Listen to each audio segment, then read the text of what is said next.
बेटी और खून के रिश्ते लाजमी पढ़िए। बाप 2 दिन से बेटी के नंबर पर दस्का के नवाही गांव कॉल कर रहा था मगर नंबर बंद था। वो घबरा कर बेटी के ससुराल चला आया और पूछा ज़ारा कहाँ है, फ़ोन क्यों बंद है इसका। जबकि ज़ारा का 2 साल का बेटा घर में मौजूद था। सास और नंदू ने बताया 2 दिन पहले रात को किसी आशना के साथ भाग गई, मोबाइल भी साथ ले गई। हम तो किसी को मुंह दिखाने के काबिल नहीं रहे, खामोशी से तलाश कर रहे हैं।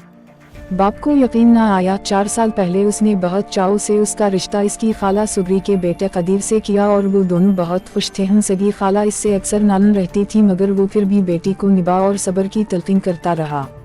उसने तलाश गुमशुदगी के लिए पुलिस की मदद ली। पुलिस ने ससुरालियों के बयान लिए। ज़ारा की सास और नंदू को शामिल तफ्तीश किया गया। हर एक के बयान में तजाद मौजूद था जिस पर पुलिस ने उनको गिरफ्तार कर लिया।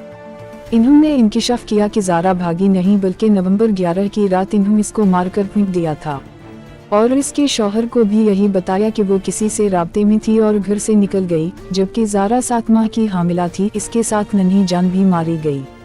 झगड़ा किया था वही सास बहू की अजली चुकलिश और ननद भाभी का बैर।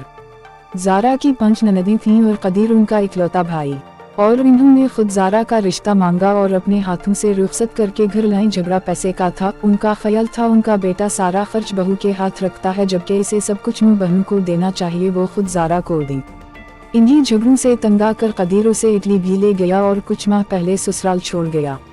इस बार सास और नंदू ने सोचा कि ज़ारा को वापस ही ना जाने दिया जाए और कदीर की सारी कमाई हमें मिले। प्लान के तहत लाहौर से किसी को बुलाया। फजर से कुछ देर पहले सोई हुई ज़ारा के मुंह पर तकिया रखकर सांस बंद की और मौत के हवाले कर दी। अब मसला लाश का था कि वो कहाँ करें और शनाख्त कैसे छपाई। तो सर को धड़ से अलग करके चूल्हे पर जलाया गया ताकि नैन नक्श मसखा हो जाएं। फिर जिस्म काट कर 2 अलग अलग बोरियों में डाला, एक बोरी नहर में और एक दूर झाड़ियों में फेंक दी। पुलिस ने उनकी निशानदही पर मुख्तलिफ जगहों से जिस्म की बाकियात बरामद कर ली। लोग कहते हैं रिश्ता अपनों में करें, अपना मारेगा भी तो छाँव में डालेगा।